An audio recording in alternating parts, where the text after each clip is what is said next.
लाख तंजीमें बना लो, लाख हम अपने अपने सोसाइटी बना लें, हम अपने अपने ट्रस्ट बना लें, अपने एतबार से काम करें, बट रिजल्ट वो नहीं आएगा जो रिजल्ट मिलना चाहिए था। हमारे 600 नौजवान, 600 नहीं बल्कि 6000 नौजवान आज भी मासूम हैं, निहत्ते हैं। तोहमत देकर, आरोप लगाकर उन्हें जेल के काल कोठरियों में डाल दिया गया है। 6000 नौजवान जेल की सलाखों के पीछे हैं। कौन उनकी मदद करेगा? कौन उनका केस लड़ेगा? और कौन उनके परिवार को मदद देने के लिए आगे आएगा? ये बहुत बड़ा एक अलमिया है। अगर कोई आगे बढ़ता है, या तो उसके हाथ में हथकड़ी डालकर अंदर डाल दिया जाता है, या उसको डराया जाता है, उसको धमकाया जाता है, या उसके ऊपर FIR करके देशद्रोह का इल्ज़ाम UAPA के तहत उनको अंदर कर दिया जाता है। और हम लोग कुछ दिन तक प्रोटेस्ट करते, एहतजाज करते हैं कि रिलीज़ फॉर फलां, रिलीज़ फॉर फलां, फलां को रिलीज़ कीजिए, फलां को छोड़िए। हफ्ता दिन 10 दिन के बाद फिर हमारा वो आंदोलन, वो प्रोटेस्ट भी हम डस्टबिन में चला जाता। उसके बाद उनकी ज़िंदगी तबाह हो जाती। नहीं मेरे भाइयों, बुज़दिल बनने की ज़रूरत नहीं है। वल्लाहु अहक़्क़ु अन तख़शौ, अल्लाह सबसे ज़्यादा हक़दार है कि हम अल्लाह से डरें। हम किसी ताकतवर जालिम बादशाह से हमें डरने की ज़रूरत नहीं है। हमें हमारी शरीयत के प्लेटफॉर्म से विरासत में डरना नहीं मिला है। हमें अल्लाह तबारक व तआला ने कहा है कि मेरी बंदगी करो, मेरी इताअत करो, और हक बात अगर बोलने की ज़रूरत पड़ जाए किसी मुखिया, मिंबर, MP, MLAs के सामने में, कलिमतु हक़्क़िन जाइरिन इंद सुल्तानिन जाइर, कलिमतु हक़्क़िन, हक बात कह दो, चुप मत हो, खामोश मत बनो, अपनी ज़ुबान का इस्तेमाल करो। हक बात बोलना जहाँ पर ज़रूरी है वहाँ पर हक बात कहो, जहाँ पर खामोश रहना बेहतर है वहाँ पर खामोश रहो। उदउ इला सबील रब्बिका बिल हिकमति वल मौइज़तिल हसना। लेकिन नहीं, आज हम मुसलमान तो खुद, हमें मुकम्मल तौर पर पता नहीं कि वी आर अ कम्प्लीटली मुस्लिम, हम सच्चे हम मुकम्मल मुसलमान हैं भी कि नहीं, पता ही नहीं चलता। मुशर्रा ना तो हमारा कोई लिबास होता है, ना हमारा तौर तरीक़ा मुसलमाना होता है, ना हमारे अखलाक बुलंद होते हैं। अपने बीच में भाईचारे का जो माहौल होना चाहिए था वो भी नहीं है। कौन मदद करेगा आपकी? India is a democratic country, जमहूरी मुल्क है। यहाँ पर आपको तो खड़ा होना होगा, सारे माइनॉरिटीज़ के टोटल, आदिवासी हो, मुसलमान हो, but the first of all the Muslim कौम, मुसलमानों को should be united against the anti of Muslim enemies of Islam. इस्लाम और मुसलमानों के जो दुश्मन हैं उनके ख़िलाफ़ आपको तो खड़ा होना होगा। उनके लिए तो आपको अपनी आवाज़ बुलंद करनी पड़ेगी। मेरे भाइयों, मुहम्मदुर रसूलुल्लाह ने अबू जहल के सामने में, मुहम्मदुर रसूलुल्लाह ने उतबा, शैबा, वलीद, हंज़ला, मुग़ीरा के सामने में आप अलैहिस्सलाम खामोश नहीं थे। आप डरे नहीं किसी से। आपने पूरी वक़ार के साथ, पूरे शांति के साथ, पूरे अमन के साथ, पुरअमन तौर पर अल्लाह तबारक व तआला ने अल्लाह की वहदानियत का प्रचार किया। लेकिन जब ज़रूरत पड़ी है किसी बातिल के सामने खड़े होकर तलवार बुलंद करने की, तलवार से उनके मुकाबले की, तो आप पीछे नहीं हटे हैं। मोहम्मद अच्छी बात करना भी जानते थे। मुहम्मदुर रसूलुल्लाह गले से भी लगाते थे। मुहम्मदुर रसूलुल्लाह झिड़कते भी थे। मुहम्मदुर रसूलुल्लाह बड़े नर्म दिल भी थे। मुहम्मदुर रसूलुल्लाह शफ़क़त और मोहब्बताना उनका मामला हुआ करता था।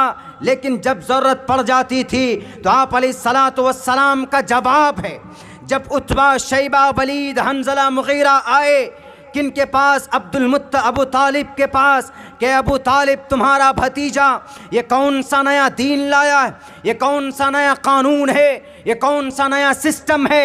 We are not able to understand about that, हम इसको नहीं समझ सकते हैं। Explain me, otherwise and open deny your brother and your सन।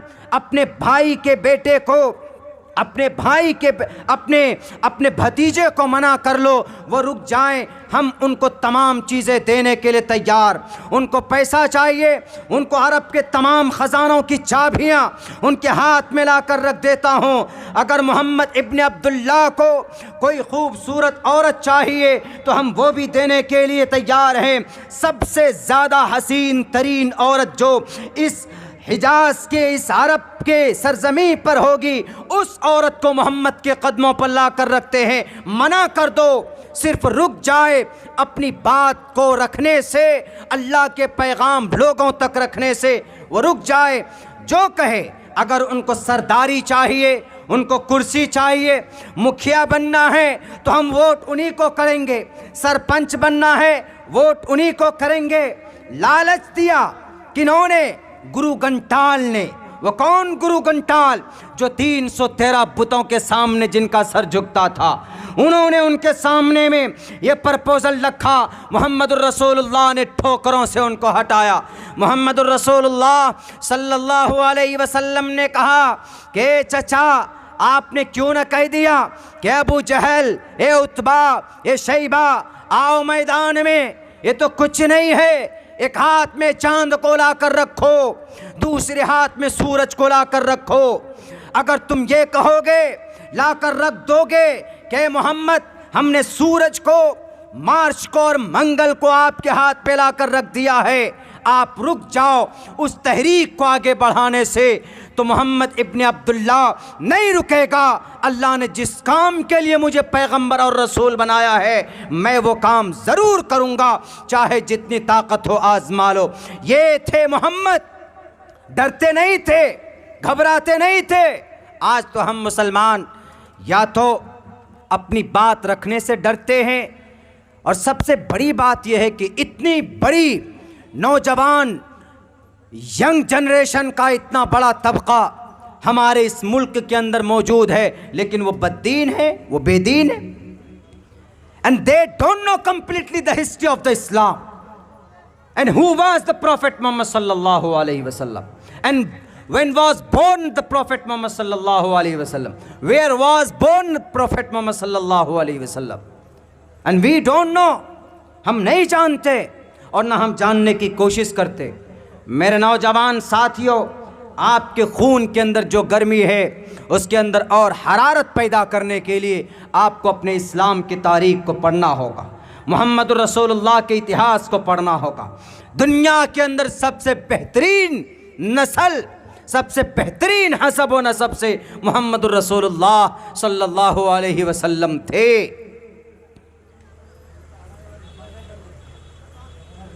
अगर उनके कहने के मुताबिक उनके दीवाने होंगे हम, अगर उनसे मोहब्बत हमें होगी, उनकी ज़िंदगी से हमें मोहब्बत होगी, उनके तरीक़ों से हमें अगर मोहब्बत होगी, तो क्या हम कामयाब नहीं होंगे? इन कुंतुम तुहिब्बूनल्लाह फत्तबिऊनी युहब्बिबकुमुल्लाह। साफ लफ्ज़ों में, कुरान में 2 लफ्ज़ों में अल्लाह तबारक व तआला ने मुहम्मद रसूलुल्लाह के ज़रिए बयान करवाया। मेरे नौजवान साथियों, कहाँ जा रहे हम? हमें एक हदीस मालूम नहीं, हमें एक सुन्नत मुहम्मद रसूलुल्लाह की हमारी ज़िंदगी में नज़र नहीं आती। होटल में खाना शॉर्ट होने की वजह से 2 बार एक नौजवान साथी से हमने पूछा कि आप मुसलमान हैं? हमारे दोस्तों में से थे, उनके बाल अजीब तरह के कटे हुए थे। हमने उनसे पूछा कि आप तो बड़े मॉडर्नाइज लगते हैं, फैशन परस्त। हमने कहा एक बात बता दीजिए कि मोहम्मद रसूलुल्लाह सल्लल्लाहु अलैहि वसल्लम के दादा का नाम क्या था? उन्होंने कहा कि मौलाना पूछने की बात है, अब्दुल मुत्तलिब। हमने कहा बहुत अच्छी बात, अब्दुल मुत्तलिब। हमने कहा रियल नाम क्या था इनका? हकीकी नाम बहुत सारे आदमी नहीं जानते, हम में से कोशिश भी नहीं करते। और अगर कहीं किसी क्रिकेटर के बारे में उनको इन्फॉर्मेशन निकालना हो तो फ़ौरन गूगली में सर्च करेंगे, गूगल पे जाकर ढूंढेंगे, अभी 1 घंटे के अंदर PDF निकाल करके दे देंगे। वो किसी एक्टर एक्ट्रेस के बारे में इतने लगाव है, एकदम अंदर से खोखले हो गए, एकदम खोखला। हमने कहा कि अच्छा बताओ अल्लाह के नबी अलैहिस्सलाम के अब्बा का नाम? बोला मौलाना पूछने की कोई बात। हमने कहा उनकी वफ़ात कब हुई? बोला ये तो मालूम नहीं है, लेकिन आप अलैहिस्सलाम के अब्बा का नाम अब्दुल्ला, मोहम्मद रसूलुल्लाह के नाम दादा अब्दुल मुत्तलिब। हमने कहा अब्दुल मुत्तलिब को अब्दुल मुत्तलिब क्यों कहते? उनका रियल नाम क्या था? कौन से ख़ानदान से आते थे? कौन हसब व नसब क्या था जानते हो? बोला ये सब नहीं जानते हैं, ये तो हमको मौलाना साहब ने मकतब में पढ़ाया था। मकतब मदरसे, बेसिकली हम अपने बच्चों को वहाँ से एक धार्मिक कॉन्सेप्ट वहाँ पर देते हैं, लेकिन इन जगहों में भी थोड़ा अपग्रेड करने की ज़रूरत है। अपने मदरसों में, बोर्ड के मदरसों में जो निसाब है उसको ढंग से अगर पढ़ाया जाए तो हमारा बच्चा अच्छी क्वालिफ़िकेशन हासिल कर सकता है। हमारे मकातिब के अंदर जो दादा आदम के ज़माने का जो बहुत पहले से जो चला आ रहा वो बहुत कामयाब तरीन, लेकिन हम लोग उनके अंदर जो अंग्रेज़ी को, हिंदी को दर्जा नहीं देते, हिसाब को दर्जा नहीं देते, छोड़ देते उनको कि कौन पढ़ने जाए अंग्रेज़ी, कौन पढ़ने जाए हिंदी, कौन पढ़ने जाए हिसाब। अरे हिसाब का तज़किरा कुरान में है, फक्तुब बैनकुम बिल अदल। हिसाब, math, it is a divide, it is related to the last, the authentic books, then the world by God has been sent down to the earth to teach the people is the Quran. फल्यक्तुब बैनकुम बिल अदल। हिसाब कहाँ से निकलता है? कुरान से निकलता है। वयख़्लुक़ु मा ला तालमून। साइंस कहाँ से आते? कुरान से आते। वअंज़लनल हदीद फ़ीही बअसुन शदीद। साइंस के अंदर लोहे का इस्तेमाल होता है, स्टील का इस्तेमाल होता है। कहाँ से निकलते? कुरान से निकलते। कुरान के अंदर सारे तालीमात हैं, इनको अपग्रेड करने की ज़रूरत है, थोड़ा मॉडिफाई करने की ज़रूरत है। आज हमारे बच्चों पे, आज एक आदमी आकर बोला मौलाना 354 हम पे धारा लगाया गया। आपके जलसे में आने से पहले एक पंचायती थी हमारे इंस्टीट्यूट के अंदर, एक छोटी सी बात 354 धारा बोला हम पे लगा दिया। क्या मतलब होता है इसका? 354B का क्या मतलब होता? 354B हम नहीं जानते, 302 का धारा हम नहीं जानते, 307 का धारा हम नहीं जानते, 376 का धारा हम नहीं जानते, हमारे बच्चे नहीं जानते। सलमान खान का बाप कौन बता देंगे? शाहरुख खान का दादा कौन बता देंगे? आमिर खान की नानी कौन बता देंगे? आमिर खान की शादी कितनी हुई वो बता देंगे। लेकिन यहीं पर आ जाएं आप, पूछ लीजिए कि दादा अब्दुल मुत्तलिब, मोहम्मद रसूलुल्लाह के दादा का नाम क्या? बहुत से लोग नहीं बता पाएंगे। भारत के संविधान के बारे में पूछ लीजिए कि 302 कब लगता है, वो नहीं बता पाएंगे। 354B कब लगता है, वो नहीं बता पाएंगे। 376 का क्या मतलब है, वो नहीं बता पाएंगे। 307 ये धारा दफात कौन कब लगते हैं, वो नहीं बता पाएंगे। मेरे भाइयों, मेरे नौजवानों, and you must to know about and these things and about Indian Constitution and about the Indian preamble।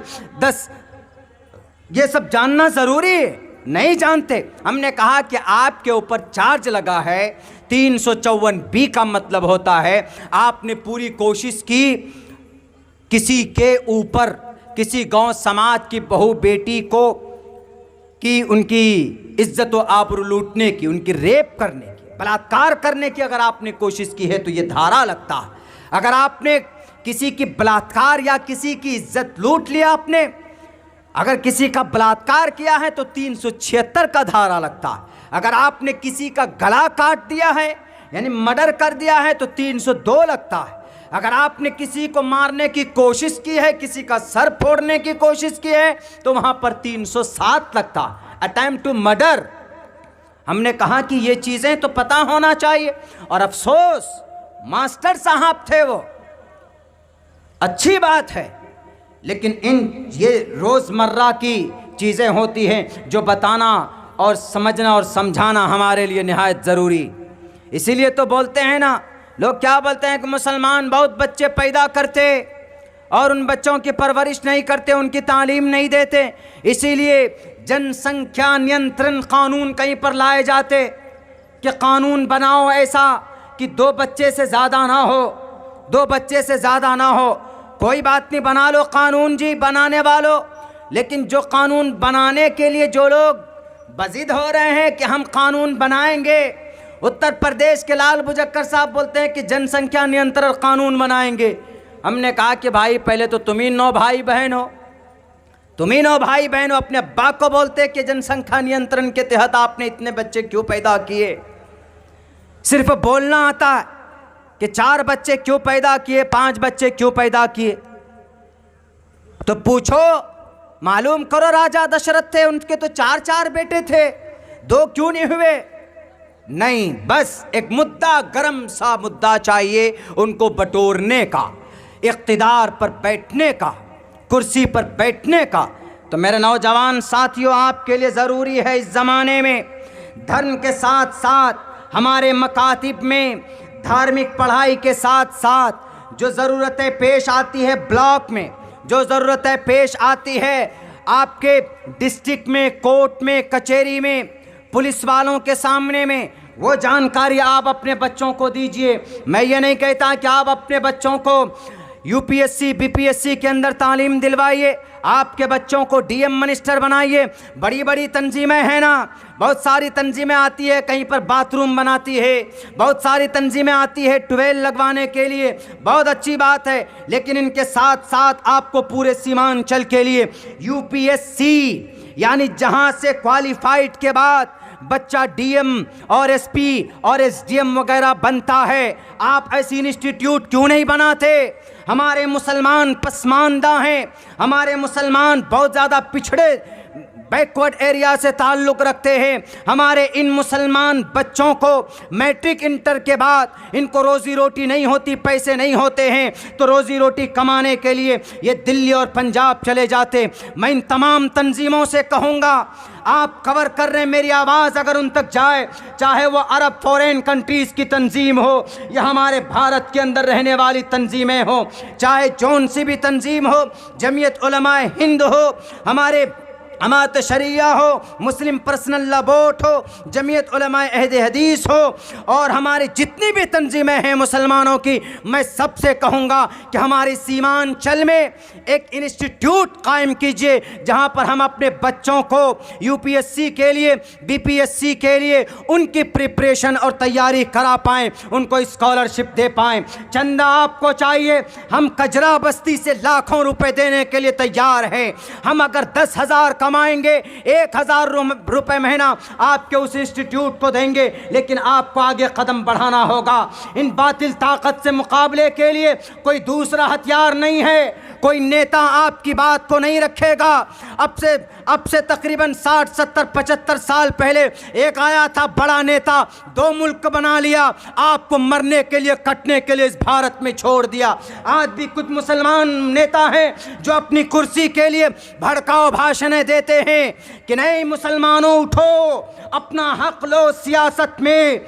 ठीक है, उठेंगे मुसलमान, आप जीतते भी हैं, आपको कुर्सियां भी मिलती है, लेकिन जब उन्हीं के इलाके में किसी की मॉब लिंचिंग होती है तो आप उनकी मदद को नहीं पहुंचते हो।